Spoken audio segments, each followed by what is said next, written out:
Olá, alunos do nono ano! Então vamos começar a nossa revisão dos conteúdos relacionados à Química. A Química, que é o ramo da ciência que se dedica a compreender, estudar a matéria, as propriedades da matéria e as transformações que a matéria sofre para gerar novas substâncias. Mas o que seria a matéria? Matéria é um conceito abstrato dentro da Química, então nós podemos defini-la desta forma: qualquer corpo ou objeto que possui massa, que nós medimos com o auxílio de uma balança, né? Mesmo que seja uma massa muito pequena, que possui volume, volume se refere à extensão, que seja impenetrável, ou seja, que ocupe um lugar no espaço, e que seja formado por átomos, que são pequenas partículas que nós vamos dedicar a estudar um pouco mais na frente. Então, se você olhar a imagem da esquerda aqui, olha, que eu representei para vocês, popularmente nós dizemos que a matéria é tudo aquilo que nós podemos ver, sentir, tocar. Então, se você olhar aqui na imagem, é difícil diferenciar aquilo que não é matéria, porque basicamente tudo que ali está composto é matéria. Então, desde a água que desce na cachoeira, a água possui massa, possui volume, é formada por átomos, então é matéria. As rochas, as árvores, né, o ar atmosférico também, apesar dos gases terem massa muito pequena e volume muito pequeno, mas tem, então são considerados matéria. Se você olhar na imagem da direita, a mesma coisa, é difícil diferenciar ali o que não é matéria. Então, se você olhar aqui, eu coloquei dois exemplos daquilo que não é matéria aqui nesse exemplo dessa imagem à direita. O primeiro é a luz que está sendo refletida aqui nas montanhas lá atrás, né? Então, a luz é uma forma de energia chamada de energia luminosa. Não é formada, não tem massa, não tem volume, não é formada por átomos, então não é matéria. E também aqui a caixa de som é a matéria, mas o som não é matéria, também é uma forma de energia chamada de energia sonora. Então, se você olhar no ambiente, praticamente tudo é matéria, com exceção da luz e do som. Bom, mas qual é a diferença entre matéria, corpo e objeto? Então, começa aqui da esquerda um exemplo de matéria, uma árvore, por exemplo. Então, ela possui massa, possui volume, é impenetrável. Isso é a matéria, um exemplo aqui é a árvore. Um corpo é uma porção, um pedaço da matéria. Então, aqui o exemplo seriam os tocos, os galhos que formam a matéria, que no caso é a árvore. Então, corpo é uma porção da matéria. E o objeto é que a gente pega esse corpo e produz algo que seja utilizado pelo homem. Então, pus o exemplo aqui da cadeira. Então, a cadeira é utilizado lá o corpo, né, um pedaço da matéria, para a utilização, né, para a produção de algo que é útil para o ser humano. Então, essa é a diferenciação. A matéria é o todo, o corpo é uma porção da matéria e o objeto é um corpo produzido para a utilização do homem. Então, nós temos aí vários objetos que são utilizados dentro da nossa casa, que são utilizados, são produzidos a partir de corpos, que são, né, porções de matéria. Tudo bem? Uma outra coisa interessante é que quando a gente fala de matéria, nós não estamos restringindo o estudo à matéria aí do nosso ambiente. A matéria, ela forma tudo do universo. Então, por exemplo, as galáxias, as estrelas que compõem as galáxias, o gás e poeira lá que condensa, formando as estrelas, formando os planetas, né? O nosso corpo, tudo isso é formado por matéria. Então, aquilo que tem massa, volume e é impenetrável. A diferença é que quando a gente vai ver a distribuição dessa matéria no universo, quando a gente olha a matéria que forma as estrelas, planetas, nós chamamos de matéria bariônica. Por que bariônica? Porque ela é formada por átomos. Então, quando a gente se refere à matéria que forma o nosso corpo, nós falamos de matéria bariônica. Ela representa apenas 4% do universo. Então veja, todas as estrelas, galáxias, planetas, né, tudo isso representa apenas 4% do universo. Se a gente colocar isso num gráfico de pizza aqui, né, você vai ver que a energia escura fica com a grande maior parte da pizza, né? A matéria escura fica aí com a segunda maior parte da pizza, e a nossa parte, que é a matéria bariônica, que forma as galáxias, estrelas, planetas e o nosso corpo, representa apenas 4% do universo. Então veja que nós temos ainda muito a descobrir. Bom, vamos falar um pouquinho sobre as propriedades da matéria, aquela que nós citamos lá em cima. A primeira, a massa. Massa é uma forma de você medir a quantidade de matéria que tem num corpo. Então, você utiliza uma balança para fazer isso. Então, você tem aqui o exemplo de uma balança de pratos, né, que era usada antigamente para medir a massa. E você tem aqui a forma mais recente, que é a balança eletrônica. Então, massa é a quantidade de matéria, ela pode ser medida através de uma balança.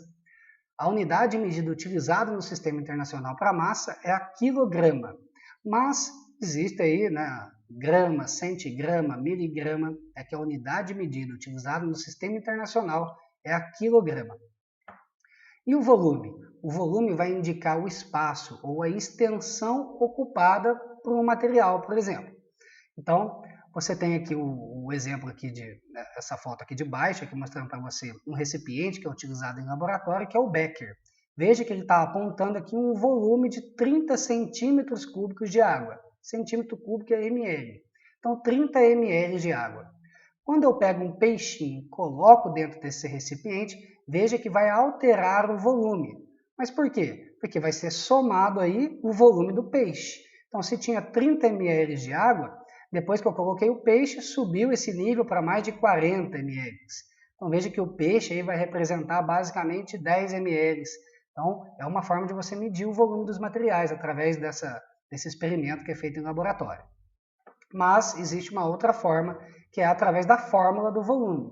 Então, você tem aqui um paralelepípedo, né? Então, você tem aqui a extensão, a altura e a largura do paralelepípedo.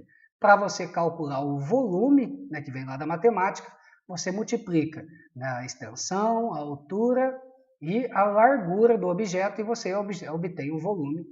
E esse volume, no sistema internacional, ele é usado o metro cúbico. Mas existem as variáveis, centímetros cúbicos, decímetro cúbico é litro, centímetro cúbico é mililitro, tudo bem? Então, essas são as unidades do sistema internacional que é utilizado. O volume é a extensão ou o espaço ocupado por uma determinada matéria. E a impenetrabilidade, que nós podemos usar inclusive os exemplos aqui dos Becker de laboratório. Então veja, a matéria é impenetrável, dois corpos não ocupam o mesmo lugar no espaço. Então veja que quando eu coloquei a água aqui dentro, estava 30 centímetros cúbicos de água. A partir do momento que eu coloquei o peixe, veja que o nível de água sobe. Mas por quê? Porque agora eu estou somando mais volume ali, que é o volume do peixe. Se a matéria fosse penetrável, se dois corpos ocupassem o mesmo lugar no espaço, o volume não alteraria, o peixe entraria ali, o nível de água ali não subiria no Becker. Mas não é o caso, então a matéria é impenetrável, então quando eu coloco ali, eu estou somando mais volume, o peixinho, e aí o volume do Becker sobe. Tudo bem? Outras propriedades gerais da matéria, você tem a compressibilidade, ou seja, a matéria, quando comprensada, quando aplicada uma força sobre ela, ela pode ser compactada ou comprimida. Um exemplo aqui está a seringa, né? Então você tem aqui o experimento inicial aqui. Você tem uma seringa com um determinado volume de ar lá dentro. Então veja que o ar está representado aqui com essas bolinhas, né, as moléculas que compõem o ar. Veja que no estado gasoso essas moléculas estão bastante afastadas uma da outra.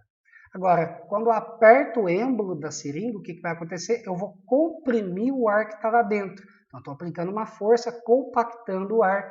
Veja que as moléculas, inclusive, vão ficar mais agrupadas. E aí eu diminuo o volume lá dentro, mas não a quantidade de ar. Eu simplesmente diminui o volume ocupado pelo ar dentro da seringa. Então, essa propriedade é chamada de compressibilidade. Alguns materiais são mais compressíveis, outros menos compressíveis, mais rígidos, né? Elasticidade, mais uma propriedade. Então, dá para usar o exemplo da seringa aqui. Quando eu comprimo a seringa e eu solto o êmbolo, ele volta ao estado inicial. Isso nós chamamos de elasticidade. Existem alguns materiais que têm essa propriedade elástica. O próprio elástico, por exemplo. Então, quando eu deformo o elástico, estico ele e solto, ele retorna à forma inicial. Isso nós chamamos de elasticidade. Divisibilidade. Então, nós podemos dividir a matéria em pedaços cada vez menores. Então, você tem aqui no exemplo de baixo uma rocha, né? Essa rocha pode ser quebrada em pedregulhos, né? Esses pedregulhos podem ser quebrados em pedaços ainda menores, que nós chamamos de sedimentos.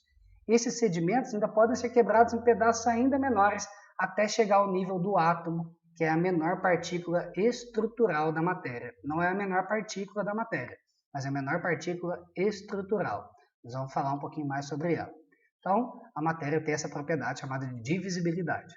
E descontinuidade, mais uma propriedade, essa se refere principalmente a espaços dentro dos materiais. Por mais rígido que o material seja, ainda existe ainda existe espaço entre as moléculas lá dentro. Nós chamamos isso de descontinuidade. Um exemplo bom seria o chumbo e o algodão. Então, o chumbo é um material bastante denso, né, bastante compacto, mas mesmo assim você encontra ali espaços ali dentro das moléculas. Já o algodão, ele tem uma grande descontinuidade, ou seja, essas moléculas estão tão afastadas, por isso que ele ocupa um volume tão grande. Tudo bem? Vamos falar um pouquinho agora sobre propriedades que são específicas de alguns materiais. Então, alguns materiais têm mais, outros têm menos, é por isso que são chamadas de propriedades específicas. Começando pelas propriedades que nós chamamos de organolépticas. Organolépticas porque podem ser captadas pelos sentidos humanos. Então, o tato, o olfato, a visão. Então, essas propriedades são chamadas de organolépticas porque podem ser captadas pelos nossos sentidos. A primeira, a cor. Uma matéria pode ter cor ou ser incolor, como o exemplo aqui do diamante, que é incolor. A matéria pode ter brilho, que é a capacidade dessa substância ou desse material de refletir a luz. Então, veja que o diamante é um dos materiais que tem maior teor de brilho, tem uma das maiores capacidades de refletir a luz, por isso que ele é utilizado como pedra preciosa, né? Devido à sua capacidade de reflexão da luz. Sabor. Alguns materiais, eles são insípidos, que nós chamamos de insípida, quando não tem sabor, ou sápida, quando tem sabor. Outra propriedade organoléptica é o odor. Então, existe a matéria odorífera, que é a que tem odor, e a matéria inodora, que é sem odor. Então, essas são propriedades organolépticas. Agora vamos falar de propriedades físicas. A densidade é uma propriedade física que mede o estado de agregação das moléculas que compõem os materiais. Explico melhor. Então, para você calcular a densidade de um material, você tem que pegar, aqui ó, lá na fórmula aqui à direita para vocês. Então, a densidade D, ela pode ser medida através da massa M do objeto. Então, você mede a massa numa balança, divide pelo seu volume e aí você vai achar a densidade desse material. Um exemplo é a densidade da água. Então, se você usar aqui 1 kg de água, ela tem mais ou menos 1 litro de volume. Então, a densidade da água é 1. E a unidade de medida mais utilizada, que é do Sistema Internacional, é a chamada grama por centímetro cúbico. Essa é a unidade de densidade. Então, a água ela tem 1 grama por centímetro cúbico, 1 grama a cada ml. Então, um exemplo está aqui, olha, você tem um cubo de 1 centímetro cúbico, um de lado, um de altura, um de extensão. Então, quando você calcula o volume, tem 1 centímetro cúbico. Quando você mede esse centímetro cúbico, ele tem 1 grama. Então, esse cubo ele tem 1 grama por centímetro cúbico de densidade. É interessante a gente usar o exemplo do chumbo novamente, do algodão. Então, veja, se você pegar 1 kg de chumbo ou 1 kg de algodão, a massa é a mesma, mas o volume é completamente diferente. O chumbo ocupa um volume muito menor do que o algodão, que para ter 1 kg tem que ter praticamente um saco de algodão. Então veja, o chumbo ele é muito mais denso, né, mais compacto, as moléculas estão mais agregadas do que o algodão, que tem uma densidade muito baixa, porque as moléculas estão bastante afastadas. Outra propriedade física desses materiais é a chamada dureza, que é basicamente resumida como resistência ao risco. Vou usar o exemplo do diamante de novo. O diamante ele é o material mais duro que existe na natureza. Então, lá no grau de dureza dele é 10, que é o máximo. Ou seja, ele é capaz de riscar quase tudo. Então, o diamante ele é inclusive utilizado na fabricação de peças. Por quê? Porque ele consegue riscar, cortar o ferro, aço. Então, ou seja, veja o grau de dureza do diamante. Então, ele tem a capacidade de riscar esses materiais. Certo? Então, essa propriedade nós chamamos de dureza. Uma outra coisa, a matéria pode ser encontrada sob diferentes estados físicos na natureza. O primeiro estado físico é o sólido. Sólido é justamente o estado físico onde as moléculas que compõem esses materiais estão mais agregadas, mais juntinhas. Depois temos o estado líquido, onde essa agregação começa a diminuir, então elas não estão tão agregadas, mas ainda mantém a interação entre elas. E por último é o estado gasoso, onde as moléculas perdem a interação entre elas, estão bastante afastadas uma das outras. Mas os materiais eles podem sofrer transformações de estado físico. Então, por exemplo, do estado sólido, a matéria pode passar para o estado líquido, que é o exemplo da gente tirar o gelo do congelador e deixar na mesa. Então ele vai derreter. Só que dentro da ciência nós usamos um nome correto, que é a chamada fusão. Então fusão é a passagem do estado sólido para o estado líquido. Do estado líquido para o gasoso, que é o que acontece lá na panela da mamãe, a fumacinha que sai da panela da mamãe, né? Que é o gás de água que está evaporando. Então, do estado líquido para o gasoso, nós chamamos de evaporação ou vaporização. E o contrário também acontece. Você consegue passar um material do estado gasoso para o estado líquido. Esse processo é chamado de condensação. É o que acontece com as nuvens, por exemplo. Então, a água aquecida pelo sol evapora, vai para camadas mais altas da atmosfera, que são mais frias. Então, esse gás volta a formar água de novo, chuva, e precipita na forma de água líquida. Esse processo nós chamamos de condensação. Acontece também na panela da mamãe. Então está lá o gás da água evaporando, se você bota a tampa ali, o que acontece? Aquele gás bate na tampa mais fria, resfria a forma líquida novamente, ou seja, condensa. Quando você levanta a tampa, escorre aquele tanto de água da tampa, mas porque a água condensou na tampa da panela. E do estado líquido para o estado sólido, que é o que a gente faz com o gelo, né? Enche a forminha de água líquida, bota no congelador, nós chamamos isso de solidificação. Tudo bem? Então, esses são os 3 estados físicos e as mudanças de estado físico. Mas a matéria também pode sofrer a transformação direta do estado sólido para o estado gasoso, que é o que acontece, por exemplo, com o gelo seco. O gelo seco ele é gás carbônico congelado, não é água. A partir do momento que você bota isso no ambiente, ele passa direto para o estado gasoso, já forma gás, sai aquela fumaça, sem passar pelo estado líquido. Nós chamamos isso de sublimação. Então, uma outra coisa que está dentro das propriedades é que todo material ele vai ter um ponto de fusão, ou seja, a temperatura em que ele transforma do estado sólido para o estado líquido. A água, no caso, é 0 graus o ponto de fusão. Então a água está lá no estado sólido, quando ela atinge uma temperatura de 0 graus, ela se transforma no estado líquido. Nós chamamos isso de ponto de fusão. O ponto onde a substância passa do estado sólido para o estado líquido. Todo material vai ter um ponto de ebulição, ou seja, agora do estado líquido para o estado gasoso. No caso da água, é 100 graus. Então, quando a água atinge a 100 graus, que é o ponto de ebulição da água, ela passa do estado líquido para o estado gasoso. E todo material tem um calor específico. Calor específico é a quantidade de calor que eu tenho que fornecer para aquele material, para que ele altere 1 grau na sua temperatura. Então, por exemplo, quanto de calor que eu tenho que fornecer para a água para ela sair de 10 para 11 graus de temperatura.